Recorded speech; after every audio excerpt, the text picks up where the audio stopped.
మీ ఎలాంటి వ్యాపార ప్రకటనలకైనా వెంటనే మా ఛానల్ సంప్రదించండి. 2026 ఫిబ్రవరి నెల 12వ రాశి మీన రాశి. ఈ మీన రాశి ఎట్లా అవుతుంది? మరి మీన రాశికి వచ్చేప్పటికల్లా పూర్వాభాద్ర చివరి పాదమును, ఉత్తరాభాద్ర 4 పాదాలు, రేవతి 4 పాదాలు కలిసి మీన రాశి. ఈ మీన రాశి మీరు పుట్టిన తారీఖు, నెల, సంవత్సరం నుంచి మీన రాశి వస్తుంది.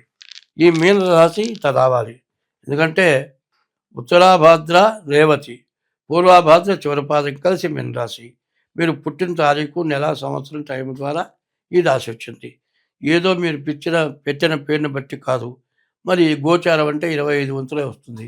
జన్మ లగ్నం పుట్టిన టైంను బట్టి లగ్నం వస్తుంది, 75 వంతులు వస్తుంది. కానీ ఈ రాశి వాళ్ళకి ఏలినాటి శని ప్రారంభమైంది.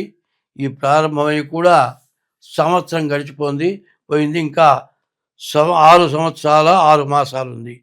కానీ ఈ రాశి వాళ్ళ పరిస్థితి ఏమిటంటే రాహు 12 అంటున్నాడు, కుజుడు బాగున్నాడు, ఇల్లు స్థలాలు కొనుక్కోవడానికి అవకాశం ఒకటి ఉంది. తర్వాత గురువు అర్ధాష్టమంలో ఉన్నాడు, చదువుకునే వాళ్ళకి చదువు పూర్తిగా సాగదు. శని జన్మంలో ఉన్నాడు, చాలా బాధాకరం. కనీసం పుట్టిన పిల్లవాడు ఆకలైంది చెప్పలేడు, గొంతెండిపోయింది చెప్పలేడు. తల్లి కనుక్కోవాలి.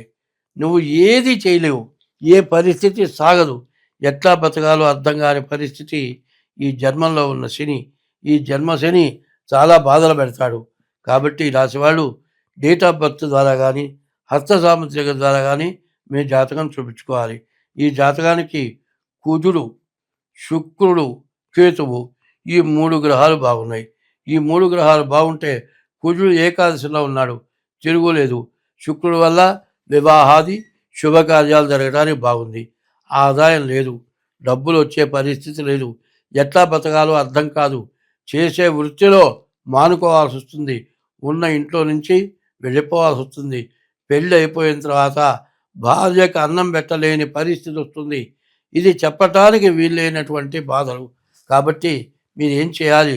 ముందు ఇష్టదైవాన్ని ప్రతిరోజు కూడా పూజించి తీరాలి. ఉదయం, మధ్యాహ్నం, సాయంత్రం 3 వేళలా సూర్య నమస్కారం చేయాలి. ఉదయం పూట 6 గంటలకు సూర్యుడికి నమస్కారం చేస్తే బ్రహ్మకి నమస్కారం చేసినట్టు, మధ్యాహ్నం 12 గంటలకు సూర్యుడికి నమస్కారం చేస్తే పరమేశ్వరుడికి నమస్కారం చేసినట్లు, సాయంత్రం 5 గంటలకు సూర్యుడికి నమస్కారం చేస్తే విష్ణుమూర్తికి నమస్కారం చేసినట్లు, 3 వేళలా ముగ్గురికి నమస్కారం చేసినట్టు అవుతుంది. 3 వేళలా సూర్య నమస్కారం చేయండి. ప్రతిరోజు తప్పనిసరిగా శివాలయానికి వెళ్ళి శివుడికి ప్రదక్షిణ చేయండి. శివాలయంలో చండీ ప్రదక్షిణ అంటారు, ఆ చండీ ప్రదక్షిణాలు 11 చేయండి. శనికి 9 ప్రదక్షిణాలు చేయండి. ప్రతి శనివారం శనికి అభిషేకం చేయించుకోండి. అట్లాగే ప్రతి సోమవారం ఈశ్వరాభిషేకం చేయించుకోండి. మీ జాతక రీత్యా ఎట్టా ఉందో చూపించుకోండి, దానికి తగినటువంటి శాంతి చేసుకోండి. పైన మీకు కాలసర్పదోషం పూర్తిగా ఉంది. ఈ కాలసర్పదోషం కాక కుజదోషం కూడా రాబోతుంది. ఈ టైంలో మీరు చాలా నష్టాలు, కష్టాలు పడటానికి బాగా అవకాశం ఉంది. ముందు జాగ్రత్త పడితే మీకు ఎటువంటి ఇబ్బంది ఉండదు. కాబట్టి మీరు వెంటనే ఈ సంవత్సరం మీ డేట్ ఆఫ్ బర్త్ ద్వారా జాతకం చూపించుకోవడం చాలా అవసరం. అట్లా మీకు కుదరలేదు, డేట్ ఆఫ్ బర్త్ లేదు అంటే మీ హస్త సాముద్రిక ద్వారా అయినా సరే మీ జాతకం చూపించుకోండి. దానికి తగిన దోషాలు ఏంటో చూసుకొని దానికి తగిన శాంతి చేయించుకోండి. అట్లా చేసుకుంటేనే మీరు ఇబ్బంది లేకుండా బతకగలుగుతారు. అందులో 30 సంవత్సరాలకు ఒకసారి ఏలినాడు శని వస్తుంది. ఈ ఏలినాడు శని వచ్చిన వాళ్ళ పరిస్థితి చెప్పడానికి వీల్లేని బాధలు ఎక్కువగా ఉంటాయి. ఈ బాధ తట్టుకోవడం చాలా కష్టంగా ఉంటుంది. కొంతమంది టైంలో ప్రాణత్యాగం చేసిన వాళ్ళు ఉన్నారు. అటువంటిది కాదు. అట్లాంటిది లేకుండా ఉండాలంటే మీ జాతకరీత్యా మీరు ముందు డేట్ ఆఫ్ బర్త్ ద్వారా మీ జాతకం చూపించుకుంటే ఎంతైనా మంచిది. అది కూడా కాకుండా ప్రతిరోజు కూడా తల్లిదండ్రులకి అన్నం పెట్టండి. తల్లిదండ్రులు ఎవరైనా మరణించుంటే వాళ్ళ పేరుతో అన్నదానం చేయండి. అన్నదానాన్ని మించిన దానం లేదు. బియ్యపు రవ్వ, పంచదార కలిపి పుట్టల దగ్గర వేయండి. అట్లా వేయటం చాలా అవసరం. ఎప్పుడు కూడా ఆవుకి ఆహారం పెట్టండి. మూగ జీవులు వస్తాయి. మూగ జీవులకి ఏదో ఆహారం, మన ఇంటి ముందు బజార్లో కుక్కలు తిరుగుతూ ఉంటాయి. కుక్కకి అంత ఆహారం పెట్టండి. కాదు, 4 బిస్కెట్లు తెచ్చుకోండి. 4 బిస్కెట్లు కుక్కగా పెట్టండి. ఏ కూరగాయలు ఇంట్లో పెట్టుకొని ఆవు గడపలోకి వస్తే ఆవుకి ఆహారం పెట్టండి. మరి తర్వాత మీరు రోజు కూడా ఈ రాశి వాళ్ళు ఏం చేయాలంటే, రోజు ఒక సేరు బియ్యం అన్నం ఇంట్లో ఉడుకుతుందనుకోండి, ఒక చారెడు బియ్యం తగ్గించండి. సేరు కొలిచి గిన్నెలో పోసేటప్పుడు ఒక చారెడు బియ్యం ఇవతల పోయండి. ఈ చారెడు బియ్యం ఇవతల పోసి ఆ అన్నం వండుకుంటే వారం తిరిగేపటి సేరుకు పైన అవుతాయి. ఈ బియ్యం ఏ పులిహోర లాంటిది వచ్చేసి ఏ దేవాలయంలో సాయిబాబా గుళ్ళో పులిహోర ప్రసాదం పెట్టడం చేయండి. అట్లా కాకుండా శనగలు గుగ్గిళ్ళు చేసి పెట్టండి. మీ చేత్తో ఎవరికైనా ఏదైనా ఆహారం పెడితే ఈ శని దోషం పోతుంది.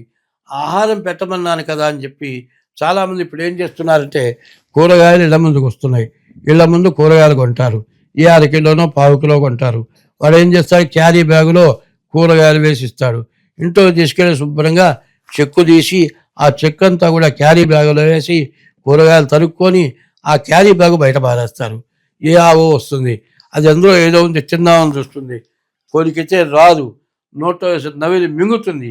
క్యారీ బ్యాగుతో సహా మింగిన తర్వాత పేగుల్లో క్యారీ బ్యాగ్ పట్టుకొని రోగం వచ్చి ఆవు చచ్చిపోతుంది. అటువంటిది మీరు చేసింది మీకు ఏమన్నా అర్థమవుతుందా? ఇది పారేసిందే నీకు గుర్తు, కానీ అది నవిలి మింగింది ఆవు చచ్చిపోయింది నీకు తెలుస్తుందా? నువ్వు ఎట్టా చేసినా ఆవుని చంపిన పాపం నీకు తప్పక వస్తుంది. అదే కాదండి, బాత్రూములకు వెళ్తున్నాం, చాలా చీమలు ఉన్నాయి, బాత్రూంలో పోవడం మానుకోరు. ఆ చీమల్ని ఎట్టా కొడతాయేమో ఒక బకెట్ నీళ్ళు కొడతారు. ఎన్ని చీమలు చచ్చిపోతున్నాయి? జీవాత్మ పరమాత్మ అన్నారు. ప్రతి జీవరాశిలో జీవాత్మ ఉంది. మరి ఇన్ని జీవాలను చంపిన పాపం ఏమవుతుంది? తెలిసి చంపటం. తెలియకుండా మనం చెప్పులు వేసుకొని వెళ్తూ ఉంటే తేలే ఉందనుకుందాం, తేలు ఆ చెప్పు కింద పడితే చచ్చిపోతుంది. అదే కాదు, బలవంతమైన సర్పము చలిచీమల చేత చిక్కి చావది సుమతి అన్నారు. ఎర్రచీమలు పావుని పట్టుకొని, పాము ఎర్రజీవులను తోటి పుట్టలోకి వెళ్ళేటట్టయితే ఆ చీమలు మొత్తం పావును కొడతాయి, దెబ్బకి పాము చచ్చిపోతుంది. బలహీనమైన చీమల చేతిలో పాము చచ్చిపోయింది.